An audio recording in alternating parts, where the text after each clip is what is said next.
But here's what I would tell you, Geoff. A company like Rocket and their playbook. Rocket does a great job of harnessing data on their existing customers, past customers, and making sure they are getting as up funnel as possible when it comes to intent to do a loan or make a move, right? So they understand that data. But what they do that's magical is they pair that data then with a lot of action on the sales and marketing side. And that action on the sales and marketing side equates to a very disciplined sales and marketing journey that has multiple touch points. It's very rigorous, it's very refined, and because they have a different type of loan officer than a lot of the retail lenders, they have an internal call center team. And so their job is to follow that regimented, consistent process. Joe, welcome back to the show. Hey, Geoff, thanks for having me, man. Pleasure to be here. It's been a minute, Joe. We were talking about that just a second ago. Looking at the last time you and I talked, I was doing episode 17 of this show, which was about 7 years ago, man. So long time no see. Time really does fly, and congratulations on your journey and a successful show and sticking with it all of that. Yeah, well, thank you for that, and I know you can appreciate the whole theme of sticking with it as well. Building a platform like you've done at Total Expert, that's not easy. Lots of headwinds in the market, and we're going to talk about a couple of those here today. So let's just jump right into it. I caught that if I'm correct, your mission statement is to deliver the perfect customer journey. Is that correct? Yeah, really deliver the perfect customer journey for every financial milestone is how we think about the mission of the company. Yeah. Right. Okay. So I'm curious then, here we are, it's been 7 years-ish since we last spoke. There's a lot that's evolved technology-wise from I'm curious, how do you think the customer journey has changed over the last, handful of years? So many ways, Geoff. So first of all, the consumer, their expectations for how an organization should engage with them and communicate with them has evolved, and the bar has just been raised tremendously.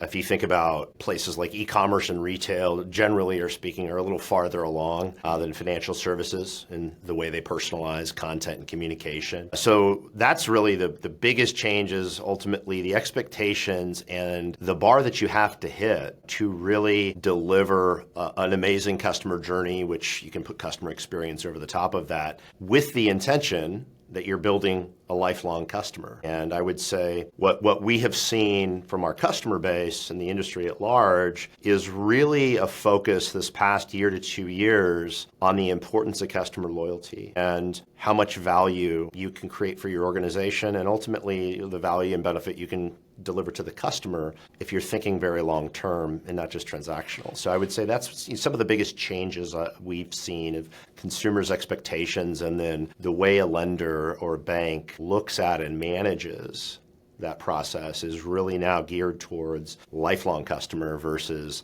I got to generate a lead and close a deal. And do you think, have you seen the attitude or the adoption, the acceptance of that evolve, and people are embracing that more than they have in the past? Yes, in many cases. I would say the most strategic executives, and I get the pleasure best part of my job is I get to spend time with a lot of really great executives and leaders from lenders and banks, as well as the technology environment, and get to have a lot of strategic conversations about how their organizations are navigating some of the changes that they feel are required. And I would say the thing that really resonates is when you see the data that an average lender only retains 20% or less of their customer base, and you have, the big rocket at the top of the mountain who retains 85%.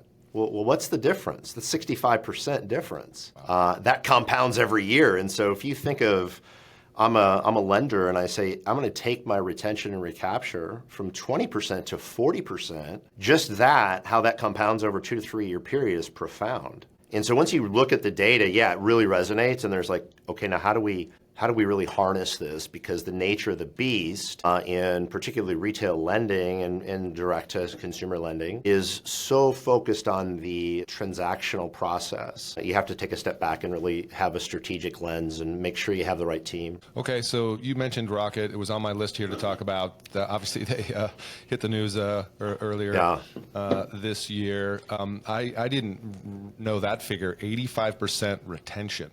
It's something, I might be off by 1 or 2 percentage points. Yeah. It's something ridiculously high like 80-ish, compared to 20, that is unbelievable difference. And you think it's because, let's just geek out here for a second, technology-wise, they've obviously invested a lot in infrastructure to build out those kind of, to identify those milestones along the customer journey. Let's go back to that. You think they've built a really solid infrastructure for that? They have, but here's what I would tell you, Geoff. It's not their infrastructure per se, that is, because there's a lot of big lenders that have really great infrastructures and great tech stacks. We're fortunate to be a part of that in many cases. But it's really the combination of things, and let me explain. So a company like Rocket and their playbook, they have a lot of data and intelligence, which is a lot of these data sources are available to the industry, okay? But Rocket does a great job of harnessing data on their existing customers, past customers, and making sure they are getting as up funnel as possible when it comes to intent to do a loan or make a move, right? So they understand that data.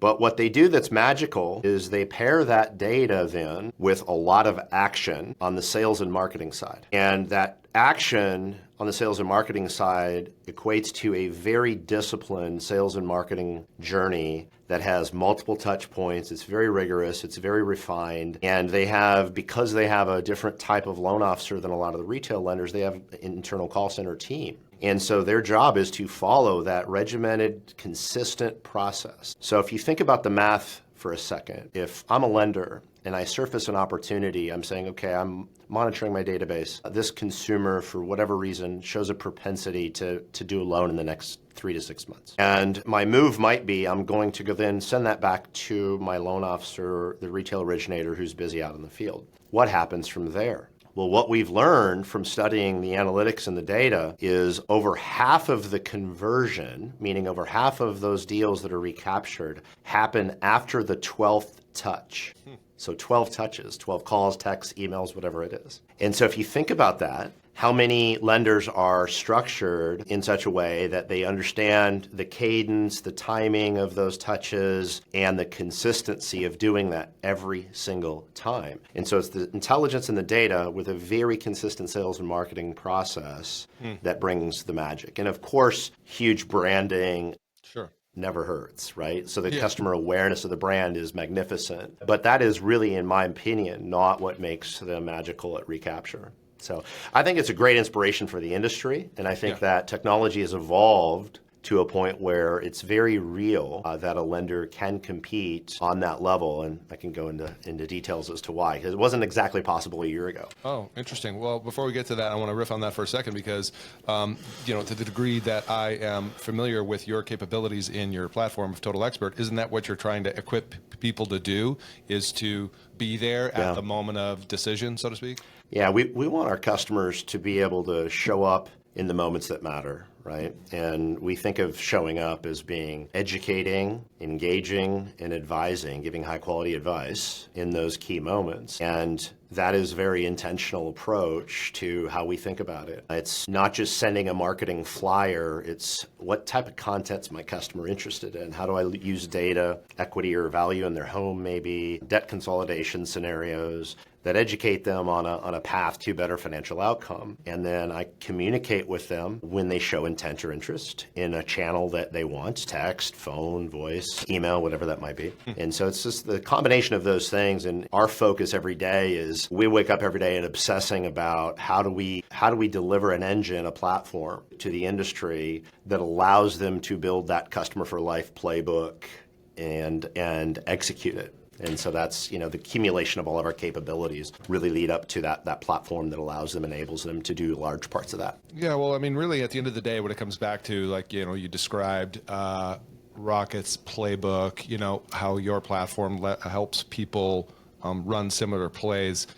I guess it gets back to like, are you showing up, right, when that client or prospect needs you? Are you even in the conversation, right? Yeah.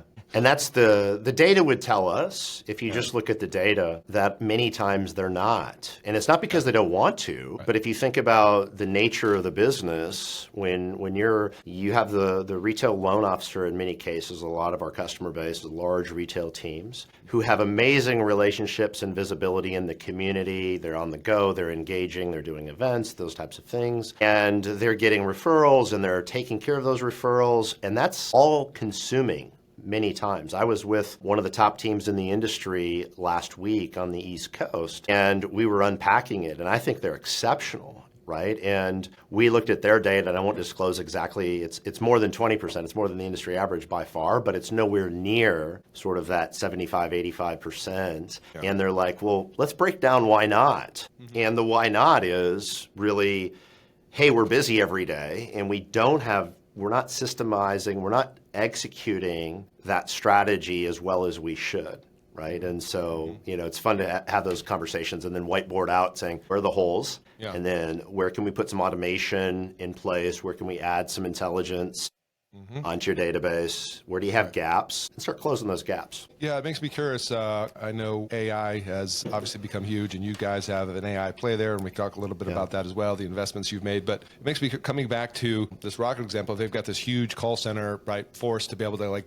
jump on those opportunities when the platform gives them the alerts, et cetera. So then maybe some of these other lenders who may not have the same budget or capabilities, right, of Rocket, does that mean, can they solve this with, let's see where AI, we can overlay AI over this to, integrate with a platform like yours and the past client database? Can that be a solution or a road that they go down to solve that problem? You hit the nail on the head. The advancements in AI over the past year has now allowed, the technology now is there for a lender to scale a call center without hiring a bunch of humans and without managing a bunch of teams, and have many of the benefits of that call center. And some of the AI advancements are nothing short of profound and extraordinary. I mean, it's the greatest technological shift humanity's ever seen, and I know that sounds crazy, but it's 100% true in my strong belief after being really immersed in what's happening. Well, let's double tap on that for a second, because I wrote down a question for you: AI, real versus hype. I mean, what you just proposed there is like, I can have a call center without having human beings. Like, there's some non-believers out there, right? Yeah. So what would you say to them? Yeah, so we've got an announcement coming up, depending on when the show airs here, that's going to address a big part of that. And the proof is in the results. And I will tell you that we started down the path with the technology late last year. Went into some proof of concepts with some very early customers, and we're absolutely shocked at, with the right architecture team and the right technology ecosystem, because there's an ecosystem of different tech that you have to bring together to do it correctly. When you bring that together, the pace of progress and the results were absolutely extraordinary. And we have now seen people be able to stand up AI agents, voice-powered AI, human-like voice AI, that is having human-like conversation with a customer prospect and able to do, in many cases, a better job of having empathy, of listening, of being consistent, of gathering information than a real call center agent. And so that technology exists today, and it's getting honed and hardened in the wild, and it's going to be transformational for the industry. It's kind of comical that you said the AI in some cases has a better empathy and listening skill. It's true. Yeah.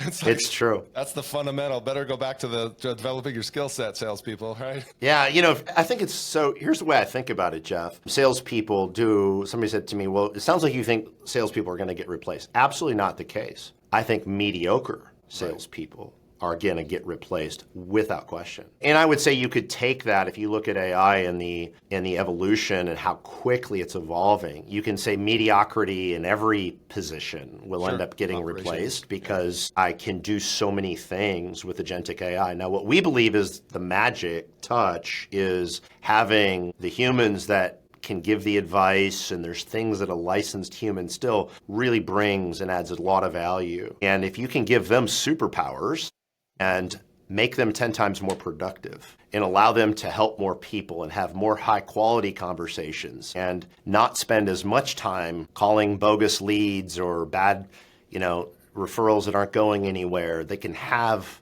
an AI agent helping them do that and then just teeing up the things that are ready to go. It starts to really shift the business. And so I think the magic is going to be really giving the superpowers to the top producers or the key producers in the organizations that want to embrace that is part of their strategy. And then, if you think about what's not going to go away is the need to have really top tier experts, loan officers, advisors in the communities talking about home ownership, educating first-time home buyers, educating the other demographics on reverse lending, older demographic on reverse lending, and how handling mortgage correctly really is going to deliver better financial outcomes to your families, right? You need the people to continue to do that. And the best already do that naturally, of course. Yeah, it makes me curious about the intersection between the human touch and the high-tech touch, because as you well know, there are some correct or incorrect use cases of technology that actually don't help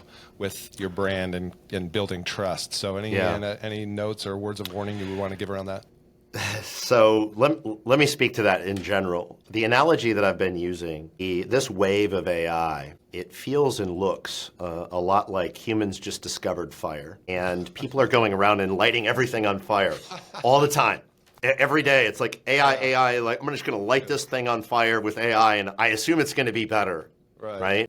The vast majority of that noise is exactly that. It's not necessarily delivering transformational value. You see a lot of tech providers are just splashing. We've been very intentional about focusing on outcomes for our customers and working backwards and how to apply the technology. And a lot of people are saying, well, we've got to be AI first, of course. Let's just throw AI on everything, even if we're not exactly sure where the value is going to get delivered. Right. And so that's a dramatic oversimplification. And there's a tremendous amount of detail, of course, that matters under that. But that's, generally, I think there's a lot of people that are just splashing AI everywhere.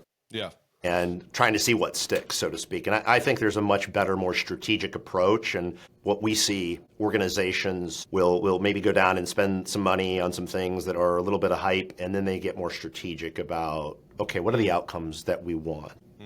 Yeah, and they're also looking for leadership on this as well. Which it sounds like you guys can play a role in that. As you said, is like being intentional, right? Not just doing it for the sake of saying, oh, we have this AI engine. Yeah, I mean, ultimately, I love having conversations with executives, whether they do business with us or not, and just sharing some knowledge on things that I've learned. I always learn stuff from talking to them and saying, I think it's great. It's going to elevate the industry. And I think Varun at Rocket does a great job of this, of saying, there's a lot of people that compete, but ultimately having a really collaborative industry and a collaborative ecosystem and an inclusive ecosystem between tech and lenders collectively, and everybody can win, I think it's the right mindset. That's our mindset. And I give those guys a lot of credit for having that mindset, for sure. Okay, last question then, I guess, around the Rocket, Redfin, Mr. Cooper situation. How do you want to respond to that? Is that a threat or an opportunity? Through what framework do you look at that? So I think it's both. And let me explain. So if I think about the amount of servicing that they now have access to, I think it's like 1 in 6 mortgages being serviced. And it's a threat to lenders that have sold their servicing that don't have a playbook or an engine happening to actually make sure they're getting up funnel with those opportunities and making sure they're staying in contact in the right ways. So it's definitely a threat for those folks, but it's also, in my mind, an opportunity to elevate and differentiate. So, and to really take some action and make some progress towards just getting better about delivering customer loyalty. So I think it's an opportunity and a threat at the same time, but I largely think it's going to be a net positive to the industry because it has forced lenders to really take a step back and think about that whole customer journey and say, wait a second, the reason these guys are so big, there's lots of reasons, but if you look at the essence of it, the retention of the customer is so magnificent that is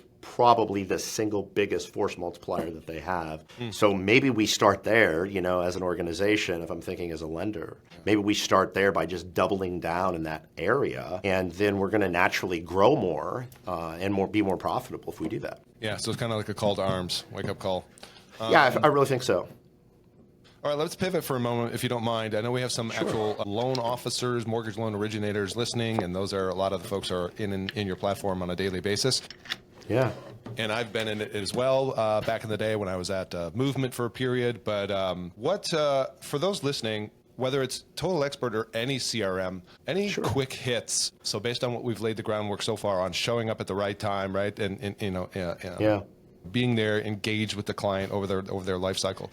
Any quick hits on best practices that they should be using regardless of the platform? Yeah, so I think ultimately the platforms, there's good capabilities in all of the platforms. It's a question of how has your company or how are you adopting it and architecting it, and what are you trying to accomplish, right? I mean, we've got many, many millions of investment that are enhancing our platform based on the feedback of our users over this last couple of years. We've been really deep in the R&D space, and the whole purpose of that is to help. They want enablement, and they want really to have technology that can make them more productive at the end of the day, right? That's not how they describe it always, but if I'm a loan officer listening today, I'm like, how can you just make me more productive? Right. And probably the simplest way is to say, I'm going to actually put my arms, metaphorically speaking, around the database that you have, your realtors and your customers, leads and prospects, past customers, leads and prospects. And I'm going to make sure that I have a customer journey, or whatever you want to call it, we call it a customer journey,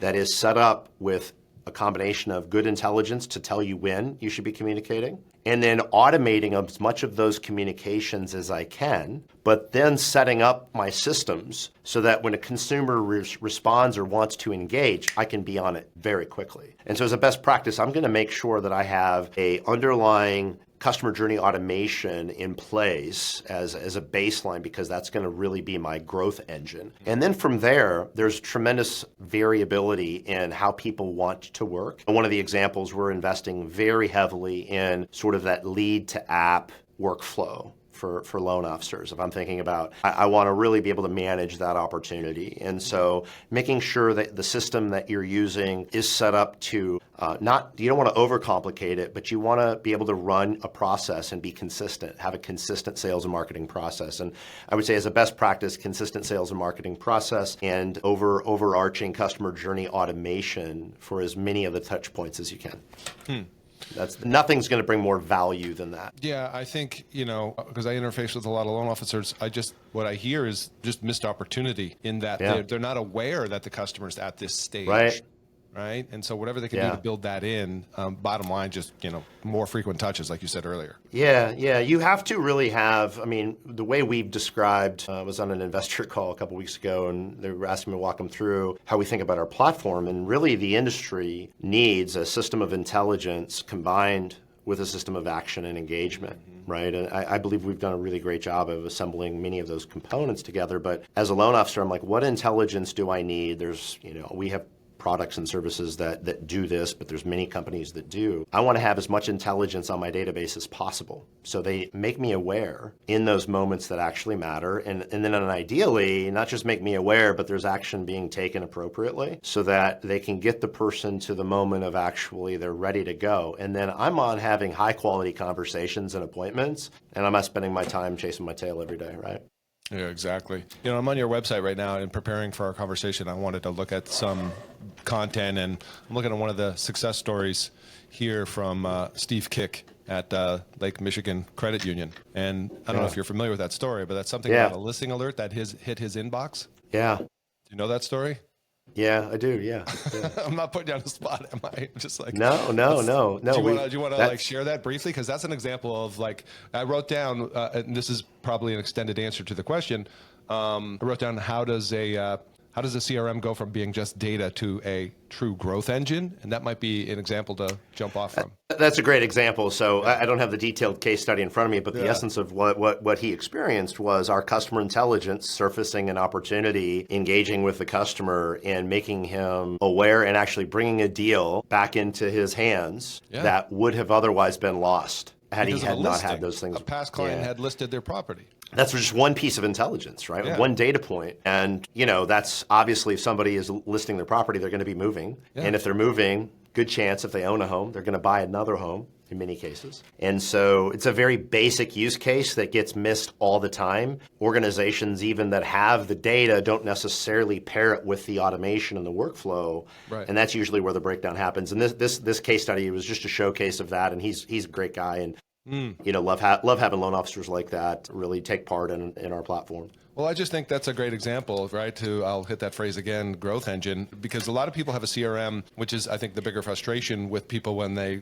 complain about CRMs is like they use it as a data repository, like a fancy Excel spreadsheet, Yeah. And there's got to be what we've been talking about here all along is there has to be intelligence and then integration between these various, life events that go on. And I think that's so you guys knowing from when you and I talked originally like 7 years ago, you've come a long way and really built that capability from what I can see. So. We have. And I think there's amazing loan officers in our industry. And we're very, very grateful for the opportunity to, partner with them and build alongside of them. And I would say where we're at in our evolution is really we built tremendous amounts of infrastructure, enterprise-grade infrastructure that can do things at massive scale. And then now we're really going in and obsessing about how do we help loan officers just be more productive with little things, UI enhancements and sort of those little things that really matter to them day to day.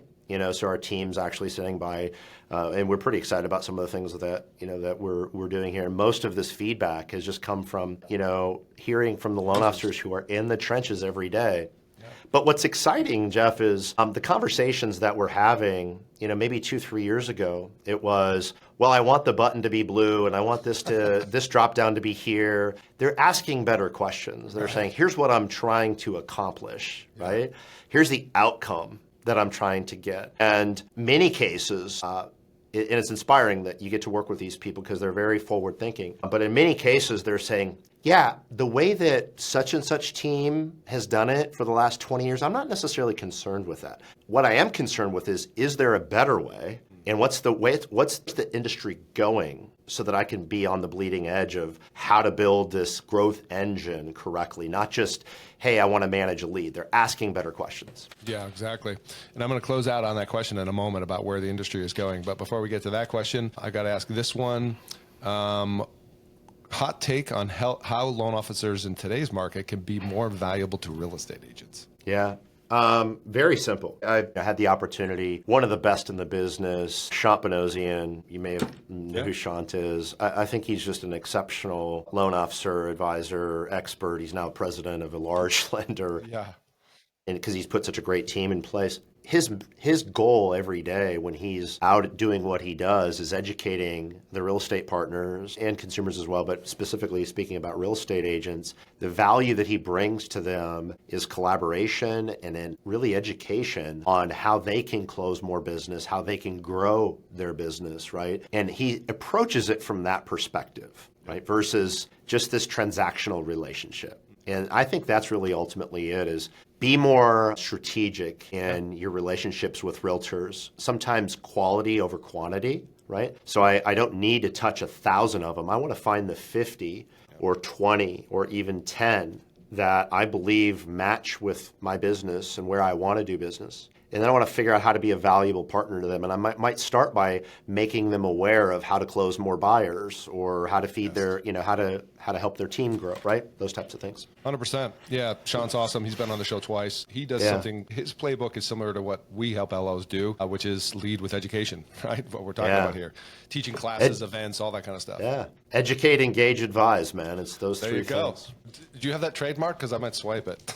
Yeah, well, I think we're supposed to have it trademarked, but you can use use it, buddy, anytime. Yeah, whatever. We'll work that out later. All right. So the closing question then will be, as soon as you just referenced that a second ago, what will be significantly different, you think, in this industry, marketing-wise, 2 years from now? That's people need to prepare for. So they're ultimately agentic AI is going to be augmenting, enhancing, and replacing certain parts of the process, right? And so I'll speak to the part that I'm closest to, which is I'm going to, as a loan officer, have AI agents that can call my past customer database for me, can schedule appointments on my behalf, can text every single person in my pipeline and let them know when there's a movement in rates. All of these things can be done automatically by AI, right? And so if I think about just how that transforms that customer journey, it's going to be a dramatic shift and a dramatic benefit, in my opinion, for many, many loan officers and producers that think this way and embrace it. So the industry is still going to be about getting people into home ownership, educating the market.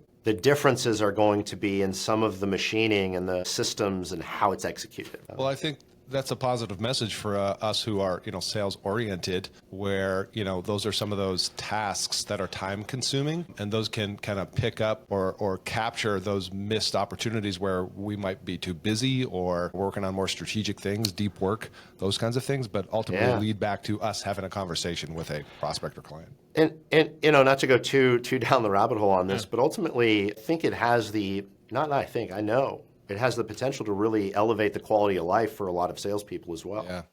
Yeah. What gives you energy, probably gives you energy, is not calling leads looking for opportunities or calling databases or calling my aged pipeline. It's actually having really meaningful conversations with consumers and realtor partners and so on and so forth. And if I can do more of that, my quality of life is better, I'm happier. And by the way, you're going to produce more because you're doing high value activities. Yeah, I like what you said, though, like better quality of life as well. Because, there's some emotions attached to this whole AI thing bubbling up, and some people have different reactions to it. But I think ultimately, I like to give the example, Joe, this is funny, and I know you can appreciate this, is every technical advance has usually met with some bit of resistance early on. And I was reading an article that said when electricity was invented and starting to be used, there were people who rejected it and wanted to maintain gas lamps. Yeah. Because they thought it was possessed. Yeah. It's 100% true. That's just the way it is in every innovation cycle. Yeah. This one's no different. So embrace the change.